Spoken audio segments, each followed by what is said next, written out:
정부가 맥주 세금 부과 방식을 종가세에서 종량제로 전환하지 않는 쪽으로 힘을 실으면서 국내 수제 맥주 업계 반발이 확산되고 있습니다. 우리나라의 맥주과세 체계는 어떤지, 또 세금 부과 방식에 따라 맥주 시장에 어떤 변화가 나타날지 참여연대 조세재정개혁센터 김용원 간사 함께 알아보겠습니다. 어서 오십시오. 네, 안녕하십니까. 만 원의 행복이라고 해가지고요. 네. 수입 맥주 4캔에 10,000원 하는 것 많이들 즐기시는데 네. 국산 맥주가 이게 안 되는 게 다 세금 때문이라면서요? 기본적으로 국산 맥주랑 수입 맥주가 이 세금을 매기는 네. 기준이 가세 표준이 조금 차이가 있습니다. 현재 맥주는 기본적으로 출고 원가를 기준으로 이제 세금이 책정이 되는데 네. 국산 맥주는 제조 원가, 판관비, 마진 등이 다 포함된 금액에 세금이 매겨지는 반면에 네. 수입 맥주는 수입 신고가와 관세가 합쳐진 금액에 세금이 매겨지거든요. 네. 쉽게 말씀드리면 국산 맥주는 마진이 붙어 있는 것에 세금이 매겨지지만 수입 맥주는 이제 수입 신고한 금액에 세금이 매겨지기 때문에 그렇네요. 업계 입장에서는 이제 세금을 내고 나서 다시 마진을 붙일 수가 있는 거죠. 네. 덕분에 수입 맥주는 조금 더 저렴하게 판매 가능한 거고요. 그렇군요. 근데 최근에 4캔에 5,000원짜리도 제가 봤어요. 그러면 네. 하나당 1,250원 정도 네. 되는 거. 이것도 다 세금 때문인가요? 일단 정확하게는 그 맥주는 사실은 저희 분류상 맥주라고 볼 수는 없고요. 네. 발포주라고 불리는 일종의 그 맥주 제조 과정을 좀 거치긴 하지만은 네. 성분이 조금 다른 맥주라고 할 수 있는 술이라서 예. 일단 세율 자체가 낮게 돼 있습니다. 아. 그래서 좀 가격이 더 저렴한 거고요. 그러니까 어느 정도로 차이가 나나요? 지금 맥주에 대한 주세는 72%고요. 네. 그럼 발포주로 분류되는 기타 주류는 30%의 세율입니다. 네. 이런 문제 때문에 이제 국내 맥주 기업이라던가 수제 맥주 업계에서 세금을 이제 종가제에서 종량제로 전환해야 된다. 이런 입장인데, 네. 어렵습니다. 종가제와 종량제 어떻게 다른 건가요? 종가세는 기본적으로 가격에 세금을 매긴다고 생각을 하시면 되고요. 네. 예를 들면 이제 맥주의 출고 가격이 500원이면 그 500원을 기준으로 세금이 책정이 되는 거고 그에 비해 종량세는 알코올의 양이나 주류의 전체 양을 기준으로 세금을 계산하는 방식이라고 생각하시면 됩니다. 그렇군요. 근데 종량세를 도입하면 이 소주는 도수가 맥주보다 상당히 높은데 네네. 그렇게 되면 소주 가격도 더 올라가는 거 아닌가 싶어요.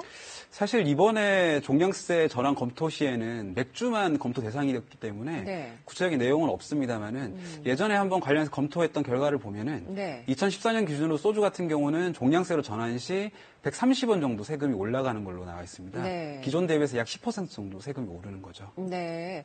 그러니까 정리를 해보자면 종가세에서 종량세로 전환이 되면 국산 맥주와 수입 맥주 사이의 세금 역차별을 좀 바로 잡을 수 있다. 네네. 이런 주장인 것 같은데요. 그러면은 이렇게 적용이 돼서 과세가 적용이 되면 지금하고 비교할 때 얼마나 차이가 나는지 궁금합니다. 사실 맥주의 가격이 세금만으로 결정되지는 않기 때문에요. 세금 차이가 변한다고 가격이 어떻게 변할지 예측하는 건 조금 어려울 것 같고 다만 지금 정부가 원래 검토했던 안대로 간다고 했을 때 그러니까는 현재 종가세에서 종량세로 변한다고 했을 때 네. 실제 부과되는 세금의 양은 크게 차이가 없을 것으로 보고 있습니다. 네. 그리고 수입 맥주를 기준으로 말씀을 드려봐도 캔당 부과되는 세금이 그렇게 많이 늘어난다고 보기엔 좀 어렵기 때문에요. 네. 세금이 좀 늘어나기는 어려울 거고 다만 고급 맥주 그리고 이제 수제 맥주 같은 경우에는 네. 가격이 조금 변화될 가능성이 있습니다. 특히 네. 수제 맥주는 아마 4,200원에서 3,000원 정도로 대략 20% 이상 가격이 내려가는 효과가 있을 것으로 보이고 있습니다. 이 정도면 상당히 의미 있는 네. 변화인데요. 그러면은 종량세로 이렇게 전환이 된다면 이제 더 이상 국내 맥주 업계는 역차별 문제는 얘기하지 않겠어요? 그렇겠죠, 아무래도. 예. 네. 맥주세가 이제 개편이 되면요. 국산 맥주 가격 경쟁력이 생깁니다. 그러면 과연 소비자들은 어떤 맥주를 선택할 것인가 궁금해지는데요. 어떻게 보십니까? 사실 엄밀하게 말하면 현재 국산 맥주가 정말 수입 맥주에 비해서 엄청나게 비싼 것인가? 그렇지는 않습니다. 거의 가격 차이가 없다고 봐도 되고요. 그렇다면 소비자의 선택은 사실은 가격 때문에 수입 맥주를 선택했다고 볼 수는 없는 거죠. 그런 점에서는 사실 어떻게 보면 거의 지금까지는 독점에 가깝게 국내 맥주 업계가 운영이 되었기 때문에 네. 다양한 맥주 맛을 찾는 소비자 욕구를 좀 충족시키지 못한 측면이 있는 거고 그런 것 때문에 오히려 수입 맥주가 좀 더 주목을 받은 게 맞지 않느냐. 그래서 설사 세제 개편이 된다고 해도 네. 정말 소비자가 국산 맥주에 지갑을 열지는 좀 다른 문제가 아닐까 생각합니다. 네, 그건 좀 또 지켜봐야 되겠습니다. 네네. 근데 종량세로 개편돼도 수입 맥주가 바로 가격을 올리지 않을 거라는 전망도 있어요. 이 수입 맥주 관세가 철폐되고 있기 때문이라던데. 네, 어떤 맞습니다. 내용입니까? 지금 일단 미국에서 수입되는 경우는 1월에 이미 관세가 철폐가 됐고요. 유럽 같은 경우는 아마 8월에 철폐 예정인데 그 미국과 유럽 쪽에서 수입되는 맥주가 전체 수입 맥주의 45% 정도를 차지하고 있습니다. 그러니까 설사 세금이 체계가 바뀌어 조금 오른다고 해도 그쪽에서는 가격을 올릴 이유는 특별하게 없다고 볼 수도 있는 거죠. 네. 그럼 이런 상황을 볼 때 국내 맥주업계를 살리기 위해서 세금 체계를 바꾸는 게 맞을까? 또 바꾼다고 해서 살아날까? 궁금한데요. 사실 지금 수입 맥주는 저희 맥주 시장에서 시장 점유율이 17% 정도입니다. 2013년에 5%가 좀 안 됐던 걸 감안하면 굉장히 빠르게 늘어난 건 사실인데요. 그러네요. 네. 근데 이게 과연 가격 때문만인가?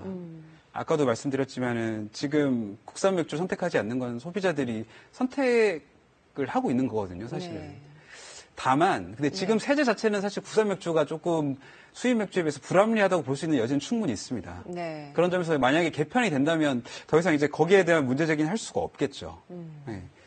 그래서 아마 이제 이번 개편안에는 거의 없다고 저도 얘기는 들었는데 만약에 개편된다면 국내 맥주 업계는 더 이상 이제 여기에 대해서 뭔가 우는 소리를 할 수도 없겠죠. 네. 핵심은 누가 소비자의 마음을 사로잡느냐가 아닐까 하는 생각도 듭니다. 네, 네. 오늘 말씀 잘 들었습니다. 네, 고맙습니다.